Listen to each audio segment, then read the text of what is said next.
Hey, I'm Robert, and if you've ever tried turning a long lecture, interview, or masterclass into snackable social clips, you know it's easier said than done. Today, I want to share the 3 workflows that actually work for me, from the ultra simple to the slightly nerdy DIY, and how I fold those clips into a system that keeps my channels full without eating my whole week. At the center of my workflow these days is a tool called Vizard, which pretty much automates the boring parts. It finds the best moments in long videos, turns them into ready-to-post clips, and even helps you schedule and manage them across platforms. But I'll be honest, I'll also walk you through alternatives, when they make sense, and what their limits are, so you can pick what fits your goals and budget. Let's start with the obvious old-school method. Method 1 is basically, watch the video and edit in real time. Open up Premiere, Final Cut, or even the YouTube editor, scrub through the timeline, and cut out the moments you want. This is how many creators started.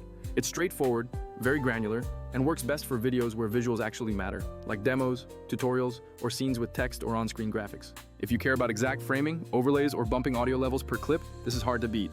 But obviously there are trade-offs because you've got to be at your computer, you need to be focused, and editing like this is painfully slow. If you're doing long-form stuff like 2-hour interviews or 4-hour live streams, manual scrubbing becomes a total full-time job. It's also easy to over-edit because you can spend ages tweaking a single 30-second cut while your actual social channels sit empty. So, for creators who want to post consistently without burning out, manual editing is fine for occasional hero clips, but not a sustainable daily strategy. That's where method 2 comes in. Use a smart app that transcribes and detects highlights so you can clip on the fly. Think of tools like Descript, Kapwing, or other AI clip tools. Some of them are amazing at transcribing audio, letting you jump to the best bits by searching for keywords and pulling out quotes as short clips. I've used a few of these apps, and what I like is the speed.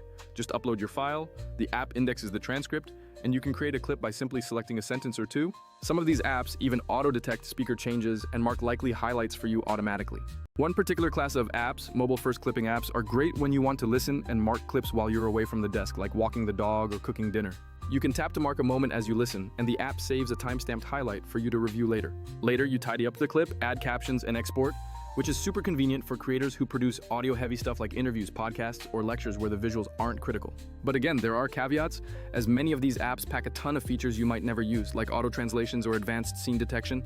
They often come with subscription fees that add up, and some do a great job transcribing, but are sloppy about the final clip quality, like weird jump cuts or audio pops. Others handle video well, but make you pay extra just to remove watermarks or export in high res. So yes, these tools can be lifesavers, but they can also become expensive if clipping is all you really need. Which brings us to method 3, the DIY and budget-savvy approach that I actually use a lot. This one is for people who want more control than a black box editor, but don't want to be chained to a full NLE for every clip. The steps look like this. First, download the long video and extract the audio using one of the many lightweight apps or browser tools. Then run that audio through a high-quality AI transcription engine, like Whisper-style transcribers or standalone services that give you clean text and decent paragraph breaks. The trick here is to clean the transcript so it's paragraph structured because many highlighting interfaces operate at the paragraph level. Once you have a clean transcript, you can scan quickly for quotable lines, timestamps, or moments that feel snackable. From there, you can either import those timestamps into a simple editor to cut the clips, or use a clip management workflow that lets you annotate and batch export. This approach is cheap and flexible because you can reuse the transcript for blog posts, quotes, captions, and long-form notes. But it's also manual and requires a few moving pieces like downloaders, transcribers, and a lightweight editor.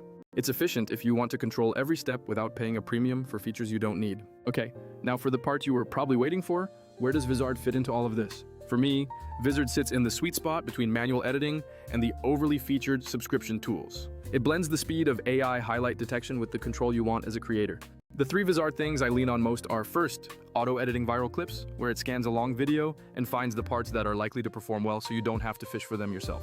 Second is the auto-schedule feature. Just set how often you want content to go out, and Vizard will automatically schedule posts based on your preferences. It's like setting it and forgetting it, so your channels stay active even when your head's down making new long-form content. And third is the content calendar, where everything is in one place so you can review, tweak, reorder, and publish clips across socials straight from the dashboard.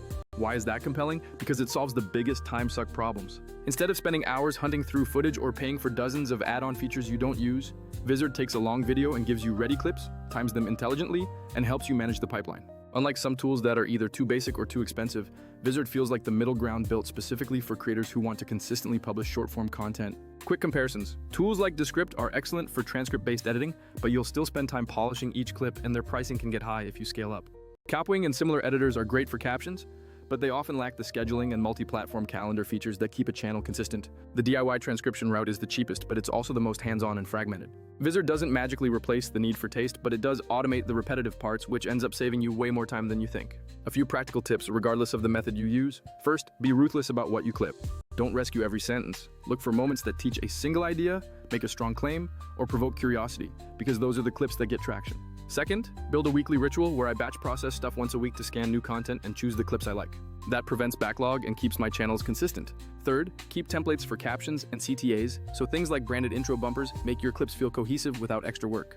I'll be candid, none of the solutions are perfect yet. Some AI clip tools over-predict viral moments and miss context, and some scheduling features are too rigid. But tools like Vizard are getting close enough that you can actually scale publishing without sacrificing quality. It's especially useful if you're making long-form videos regularly and want to repurpose them across TikTok, Instagram, and LinkedIn without doubling your workload. If you're curious to try this, my workflow is simple.